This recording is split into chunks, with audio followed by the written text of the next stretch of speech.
Alam niyo ho, tila isinusumpa po ni dating Governor Chavit Singson ang pamilya Marcos. At ito ay sa dahilan talagang matindi pala ang itinulong ni Manong Chavit lalo na ho kay Pangulong Marcos Jr.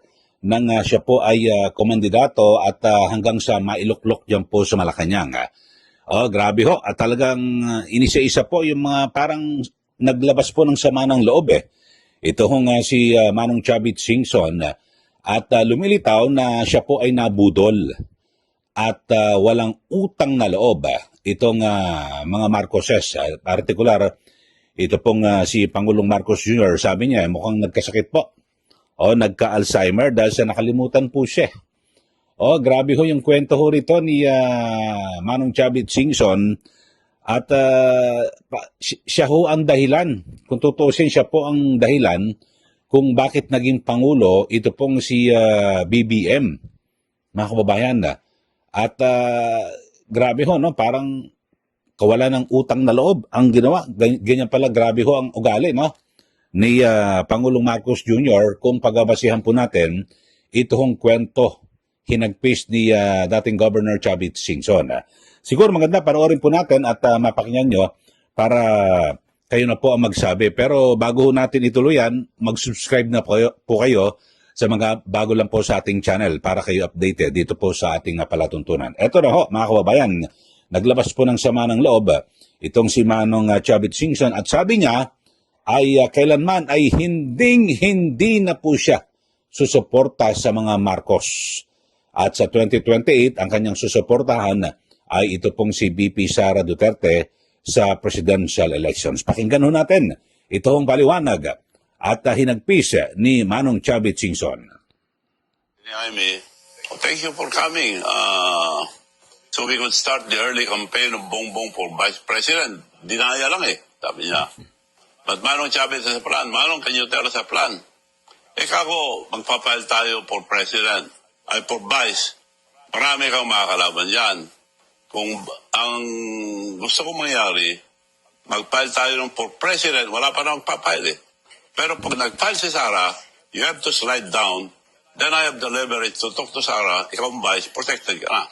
Palakpakan sila, si BBM, salamat Manong. Bawal pa noon ang lumabas. COVID. So, nakiusap ako sa Department of Health, pwede small group. So nag-ayos ako, being the president of the Mayor's League, regional mayors. Isang region, lahat ng mayors.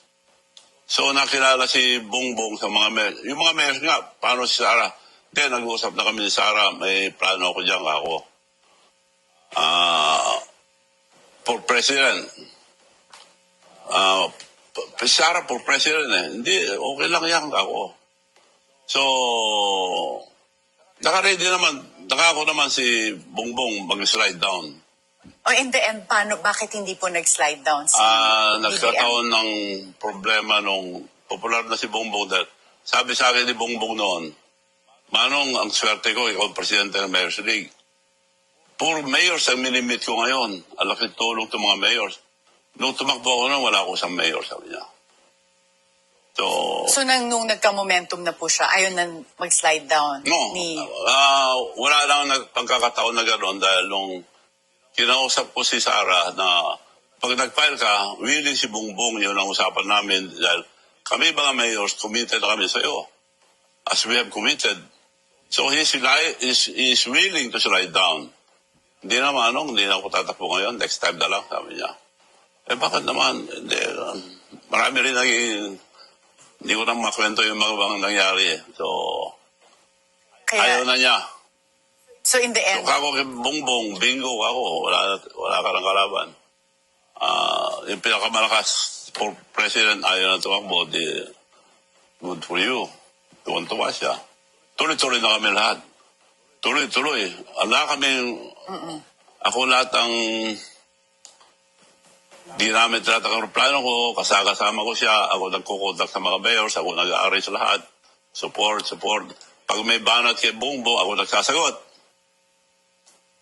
Pero after election, may Alzheimer na si Bongbong, hindi na ako kilala.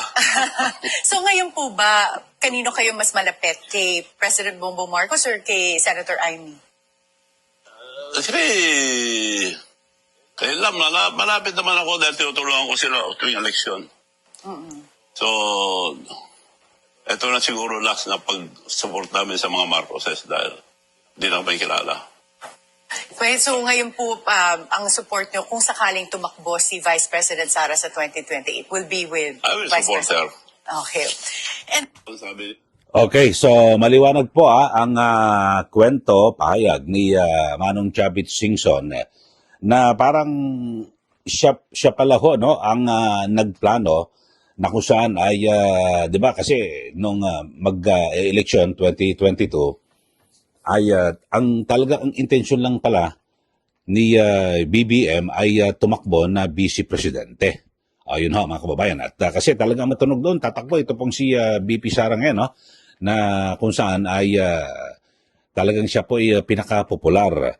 Pero biglang ang ginawa ay pinatakbo mag-file din ng kanyang kandidatura si BBM bilang presidente para kung tatakbo si Sara Duterte ay mag-slide down siya at magiging running mate siya na vice presidente. So yun po at pero bigla pong nagbago ang pahayag ni VP Sara Duterte na nooy mayor at ang sabi niya ay ayaw niya na tumakbo, next time na lang. So ngayon ito baka 2028 mga kababayan. Pero ang pinakamatindihong kwento rito, sabi po ni Manong Chavit Singson na talagang ginamit po lahat po ng kanyang mga eroplano. Siya po ang talagang aktibo na nangampanya, lahat po ng mga alkalde ay kanyang kinausap para suportahan po itong si BBM. Tapos po ng eleksyon, hindi na rin po siya kilala. Tila nagkaroon po ng sakit na Alzheimer. Alam niyo yung Alzheimer na hindi na po nakakakilala na yung kaibigan niya, kamag-anak niya, mahal niya sa buhay, wala na pong kilala. So nakalimot na ho mga kababayan. At baka hindi lang po Alzheimer baka amnesia. Talagang nawalan ho ng ng ulirat o hindi na makilala kung sino, nasaan siya mga kababayan. Parang ganun ho. So lumilitaw na talagang grabe ho ang kung pagbabasihan natin itong kwento ni Manong Chavit yung masamang ugali. Ito hong si Pangulong Marcos Jr. Biro mo, yung tumulong sa iyo hindi mo man lang kinilala, hindi mo man lang pinasalamatan mga kababayan. Kasi alam nyo, sa isang normal na tao, no, lalo na mga Pilipino, halimbawa tumulong. Alam nyo itong si Manong Chavit, hindi naman kinakailangan bigyan mo yan ng posisyon sa gobyerno Kasi marami ho ngayon na mga umaali-aligid, talagang halimbawa kandidato ay dikit ng dikit sa kandidato. Kapag nanalo sa eleksyon, alam nyo na, naghahanap po ng kapalit yan. Mapwesto sila, mabibigyan ng magandang kalagayan sa gobyerno. Pero itong si Manong Chavit, humakababayan, hindi niya kailangan na bigyan siya ng pwesto ni Pangulong Marcos Jr. Kasi wala, made na ho ito. At talagang yung sana, hindi man lang binanggit itong si Manong Chavit. Sana yung sa pagkapanalo niya, tapos di ba, meron siyang inaugural address kung ano man, dapat pinasalamatan niya man lang di ba?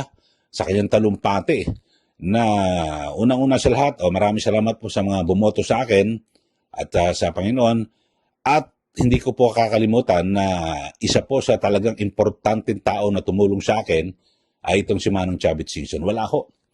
Alam niyo sa mga ganyan mga estado, wala na ho yan, pera, kapangyarihan, wala na ho sa kanya. Yung pasalamatan mo man lang, di po ba?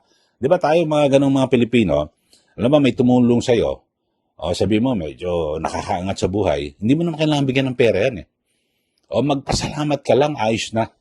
Di ba?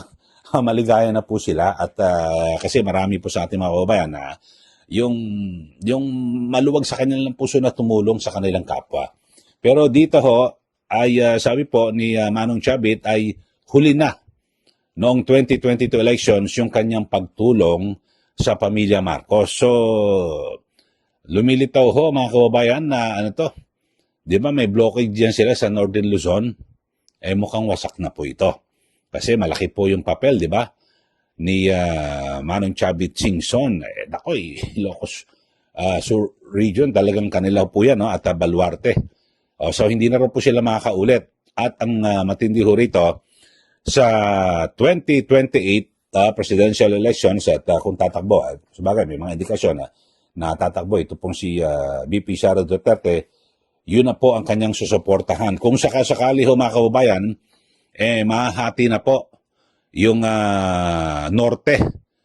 Kasi dati ang sinasabi, baluarte ng mga Marcos at ito ng mga Singson, mahahati na po sila. So sabagay, wala pa naman malakas na kandidato itong si Pangulong Marcos Jr. Pero kung sakasakali man, hindi niya na makukuha yung solid north na tinatawag.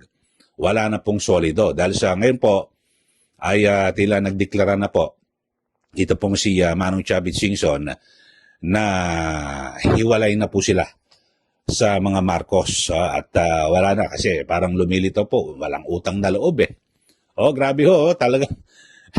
Hindi ako makapaniwala sa nangyari na hindi man lang nagpasalamat na sana pagtungtong sa Malacanang, unang niyang isa sa mga bisita ay itong si Manong Chavit Singson na sana di ba, bilang pagpapasalamat, unang bisita sa Malacanang, ito yung tumulong O kaya naman sa kanyang inaugural address, yung di ba, nanumpa siya, tapos nagtalumpati, hindi niya nabanggit man lang yung mga tumulong sa kanya. So, ano ibig sabihin ho ito? So, yun po. Kayo ho, ano ang nakikita niyo ho? Kapag ganyan na ang isang tao na hindi nakaalala man lang sa kanya sa mga tumulong sa kanya, ano matatawag ho doon? Kayo ho, ano pong komentaryo nyo dito po kay Pangulong Marcos Jr. Kasi parang medyo ginandahan na lang po ni Manong Chavit Singson na sabi nagkaroon ng Alzheimer itong si BBM, hindi na siya nakilala at nakalimutan na siya, mga kababayan. Pero kung gagawin mo sa ibang salita yun, napakasama na ugali, walang utang na loob, mga ganun ho mga kababayan pero yun, ulitin ko, hindi po kailangan ni Chavit Singson na mabigyan ho ng pwesto o kung ano man pera. Naku, ang dami na, santambak pera yun, siya pa nga tumutulong ho sa napakarami mga tao. Yun lang ho, yung pagkilala lang, pasalamatan, okay na po sa kanya. Pero wala po, kinalimutan po siya. So, yun ho, masasabi ho natin, yung solid north na tinatawag ay hindi na po solid. Wasak na po. Okay, maraming salamat po. Ulitin ko, subscribe na po kayo sa mga bago lang po sa ating channel. Okay, maraming salamat. Muli, ito po si Kaeli. Magandang araw po sa ating lahat.